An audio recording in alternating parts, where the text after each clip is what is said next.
Hello everybody, welcome to Raesworld. You are so welcome here and I am so happy to be here.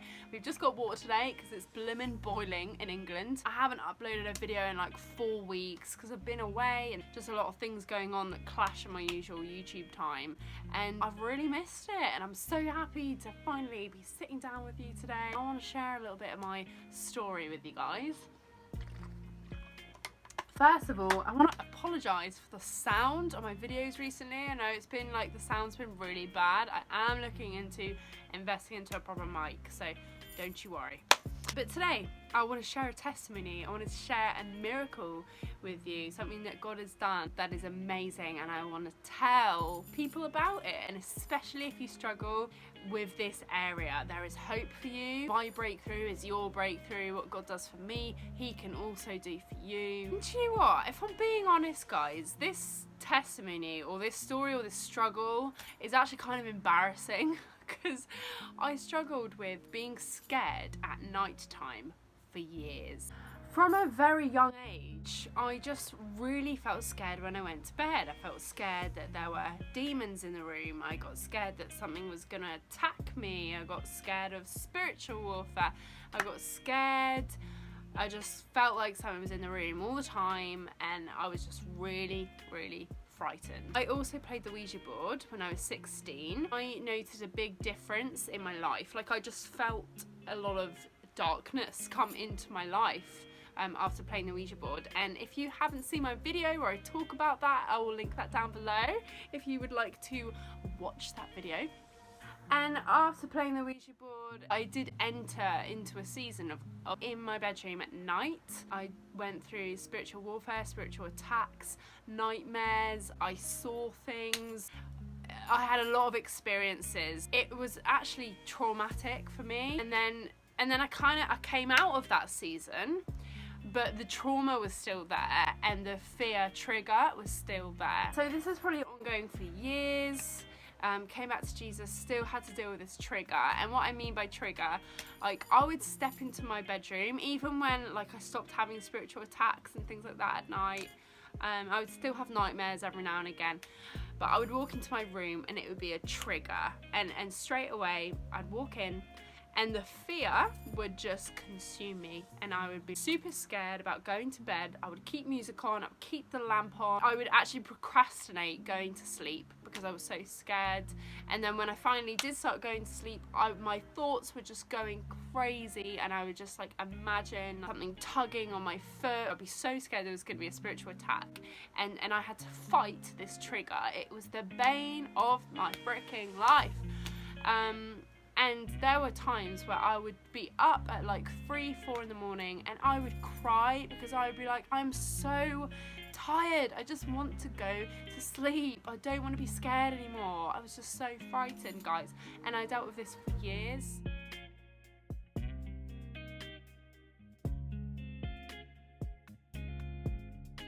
It felt like an impossible situation. I felt completely hopeless that I was ever going to get a night's sleep where I was not going to deal with fear. I didn't think that would be possible. So I lived at my parents' house until I moved to California for a couple of years. So I had a roommate, so I was never alone in my room, so that actually helped me a lot. But to be honest, like, it just kind of covered the fear. Like, it was still there, but because someone was in the room, I didn't feel as scared. But when she would go away, that fear would be real and I'd have to deal with it. I'd have to, like, you know, and I would still, even though I had a roommate, I would still have to deal with that trigger when I was going to bed. Like, it was just so embedded in my mind. And then after California, moved back home, and I was in a situation where I was sleeping alone again and dealt with that fear every single night. Exhausting, like, just, you get the picture. I feel like I've painted the picture enough for you guys for you to understand how difficult it was, and if you have struggled with this, you know exactly what I mean. And then it came to a time where I was really feeling ready to move out with some of my best friends. Something that was stopping me was the fear of moving into a new house where I didn't have my parents. And I honestly feel quite embarrassed telling you guys this. because with my parents, you know, they're very, like, you know, they love the Lord, they're very prayerful, and that spiritual covering is at the house. And even though I dealt with fear, like, I always felt like safe almost, because there was a lot of prayer going into the house, and I just felt very scared about moving into my own house. Where I would be in a room alone, and it was stopping me from taking that step. If I put the fear over there, I was so up, obviously I was so game, like I wanted to live with my best mate. I wanted that experience in my early 20s, you know. And then actually this is another testimony of how God actually provided us with a house. I'll tell that story another time, but me and my best friends, we got a house, and I was really anxious about moving in. And it was like it was miraculously taken away. The trigger, the fear, it was taken away. I didn't have to deal with the fear anymore. Like, my eyes are watering because, like, I dealt with that fear for years and years and years. And then when I moved into this house, and God knew how scary that was for me, and it was kind of a step of faith. It was a risk. And God took the fear away. And honestly, guys, God has completely turned it around, because when I go to bed now, I actually have some of the most special times in God's presence. I fall asleep in God's presence. I don't deal with those attacks anymore. And I'm not scared. I'm not scared anymore. And like, I feel quite embarrassed.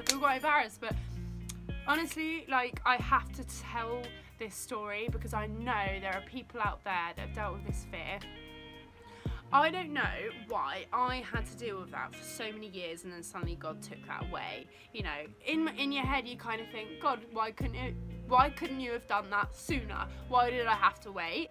And I don't know why that is. This gives glory to God, because I could not muster up the peace to just go to sleep without fear. Like, I needed a miracle in my life, and God did that for me. So what he can do for me, he can also do for you. God has plucked that fear away and given me peace in return, and it's a testimony, and I just want to give glory to Jesus right now, because he is a deliverer. He's a deliverer.